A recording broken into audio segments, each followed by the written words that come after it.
नमस्कार। हम्म।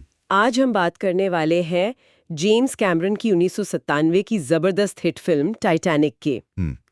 हमारे पास इसकी एक काफी डिटेल्ड समीक्षा है, बिल्कुल। तो इसी पर आज गहराई से बात करेंगे। हाँ, ये सिर्फ फिल्म नहीं थी, ये तो मतलब एक कल्चरल फिनोमेना बन गई थी। सही कहा। एक ऐतिहासिक हादसा, आरएमएस टाइटैनिक का डूबना, और उसके बैकग्राउंड में एक लव स्टोरी। बिल्कुल। और ये जो समीक्षा है, हम इसके जरिए देखेंगे कि फिल्म के खास पहलू क्या है, मतलब कहानी, एक्टिंग, डायरेक्शन। हाँ, और इसकी जो लेगेसी है, जो आज तक कायम है, उस पर समीक्षा क्या कहती है वो समझेंगे। हाँ, तो चलिए फिर शुरू करते हैं।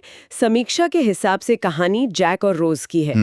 एक गरीब आर्टिस्ट जैक, हाँ। और रोज जो एक अमीर घर की है, उसकी सगाई हो चुकी है। हाँ, और समीक्षा कहती है कि ये रिश्ता सिर्फ रोमांस नहीं है, ये उस टाइम के जो सोशल बैरियर्स थे, जो क्लास डिफरेंस था, उस पर एक तरह की टिप्पणी है। और कहानी कहने का तरीका भी इंटरेस्टिंग है, फ्लैशबैक में। अच्छा, हाँ, वो बुजुर्ग रोज कहानी सुनाती है। बिल्कुल।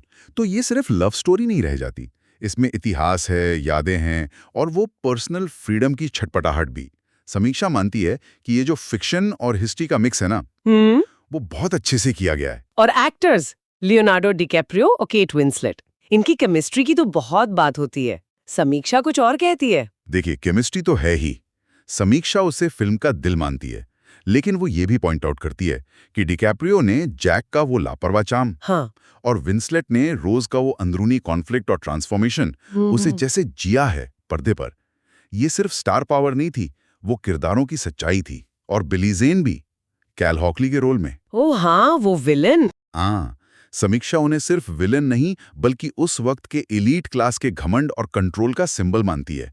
उससे कहानी में टेंशन बढ़ता है। और सपोर्टिंग कास्ट जैसे कैथी बेट्स। हाँ, उनका जिक्र भी है। समीक्षा कहती है कि अनसिंकेबल मॉली ब्राउन जैसे किरदारों ने फिल्म को और लेयर्स दी। सही। ये सिर्फ हीरो हीरोइन की कहानी नहीं है, एक पूरा माहौल दिखाया है। हर छोटा किरदार भी उस त्रासदी के ह्यूमन एलिमेंट को सामने लाता है। अब आते हैं डायरेक्शन पर। जेम्स कैमरन, समीक्षा क्या कहती हैं? सिर्फ भव्यता थी या कुछ और? भव्यता तो थी ही, इसमें कोई शक नहीं, लेकिन समीक्षा कैमरन के बैलेंसिंग एक्ट की तारीफ करती है। मतलब वो बड़े बड़े एक्शन सीन्स और इंटीमेट इमोशनल मोमेंट्स के बीच का संतुलन। अच्छा। और डिटेल्स पर उनका ध्यान कमाल का बताया गया है, खासकर हिस्टोरिकल एक्यूरेसी को लेकर। ये सिर्फ एक्शन डायरेक्टर का काम नहीं था, इमोशनल कहानी कहने का हुनर था। और वो विजुअल इफेक्ट्स, शिप का डूबना, समीक्षा के हिसाब से क्या वो आज भी टिकते हैं? मतलब इतने साल हो गए। यही तो इंटरेस्टिंग बात है। समीक्षा कहती है हाँ, बिल्कुल टिकते हैं। वो डूबने वाले सीन आज भी मतलब टेक्निकली इंप्रेसिव माने जाते हैं। सच में? हाँ, उसमें प्रैक्टिकल इफेक्ट्स थे, मिनिएचर मॉडल्स थे, और उस जमाने की जो नई सीजीआई थी, उसका मिक्सचर एक मिसाल है। समीक्षा ये भी कहती है कि वो इफेक्ट सिर्फ दिखाने के लिए नहीं थे, वो कहानी के इमोशनल वेट और त्रासदी की भयावहता को बढ़ाते थे। और जाहिर है टाइटैनिक का म्यूजिक, जेम्स हॉर्नर का स्कोर और सेलिन डियोन का गाना। अरे हाँ, वो तो मतलब फिल्म की आत्मा का हिस्सा है। समीक्षा यही मानती है, my heart will go on बस आइकॉनिक बन गया।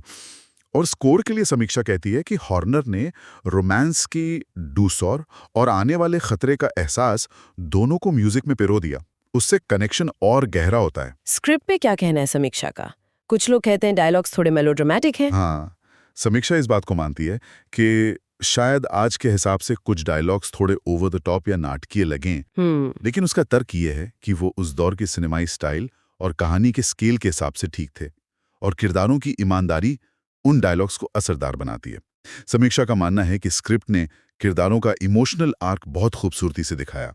फिल्म की लेगेसी तो खैर जबरदस्त रही, बॉक्स ऑफिस पर तो सारे रिकॉर्ड ही तोड़ दिए थे। बिल्कुल, ये पहली फिल्म थी जिसने दुनिया भर में $2.2 बिलियन से ज्यादा कमाए। बाप रे। समीक्षा इसे सिर्फ फाइनेंशियल सक्सेस नहीं, बल्कि एक ग्लोबल कल्चरल लैंडमार्क मानती है, जिसने सिनेमा देखने का एक्सपीरियंस बदला। और 11 Oscar, best film, best director, सब। हाँ, वो उस वक्त रिकॉर्ड बराबरी थी। समीक्षा कहती है कि ये फिल्म की आर्टिस्टिक और टेक्निकल काबिलियत पर एक तरह की ऑफिशियल मुहर थी। ये दिखाता है कि एक पॉपुलर फिल्म भी सीरियस सिनेमाई सम्मान पा सकती है। तो मतलब कुल मिलाकर समीक्षा ये कह रही है कि टाइटैनिक एक ब्लॉकबस्टर से कहीं ज्यादा है। निश्चित रूप से समीक्षा का फाइनल टेक यही है कि ये प्यार, नुकसान, क्लास स्ट्रगल और इंसानी जज्बे की कहानी है जो टाइमलेस है। और इसे इतने शानदार तरीके से बनाया गया है कि इसका असर दशकों बाद भी दर्शकों पर बना हुआ है। वाकई में ये एक बहुत दिलचस्प विश्लेषण था। अच्छा, जाते जाते एक सवाल आता है दिमाग में। हाँ, क्या आज के टाइम में जहां इतना कंटेंट है, स्ट्रीमिंग है, क्या कोई फिल्म वैसा कल्चरल इम्पैक्ट बना सकती है जैसा टाइटैनिक ने बनाया था? सोचने वाली बात है ना? बिल्कुल, बहुत अच्छा सवाल है। और शायद इसी सवाल के साथ हम इस समीक्षा पर अपनी ये बातचीत यही खत्म करते हैं।